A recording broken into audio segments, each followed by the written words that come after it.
আজকে তোমাদের করে দেখাচ্ছি আম তেল কীভাবে খুব সহজে বানিয়ে ফেলা যায়। তার জন্য কাঁচা আমকে আমি নুন, হলুদ, লঙ্কার গুঁড়ো মাখিয়ে দুদিন ভালো করে রোদে শুকিয়েছি। এবার একটা শুকনো কড়াইতে জিরে, ধনে, পাঁচফোড়ন, শুকনো লঙ্কাকে গরম করে আমি একটু গোটা গোটা এইভাবে গুঁড়ো করে নিয়েছি।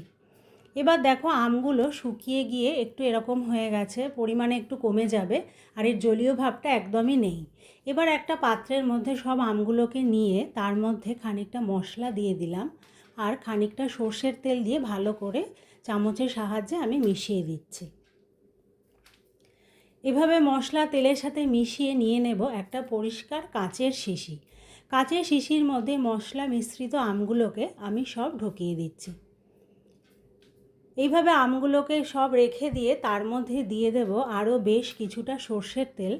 তেলটা এমনভাবে দিতে হবে যাতে সমস্ত আমগুলো তেলের মধ্যে ডুবে থাকে। একটু বেশি সর্ষের তেল লাগবে। ব্যাস হয়ে গেল। এবার ভালো করে চামচের সাহায্যে আমগুলোকে আমি ডুবিয়ে দেব। তারপর একটা সুতির কাপড় অথবা কাগজের সাহায্যে তোমরা মুখটাকে দড়ি দিয়ে বা গার্ডার দিয়ে বেঁধে দেবে। এবার তোমরা যত দিন এই শিশিটাকে রোদে রাখবে, রোদের তাপে নিজে থেকেই আমের মধ্যে যে গন্ধটা থাকে আর মশলার গন্ধটা তেলের মধ্যে খুব সুন্দরভাবে মিশে যাবে। দেখবে খুব ভালো একটা ফ্লেভার আসবে। এভাবেই তৈরি করে ফেলবে আম তেল।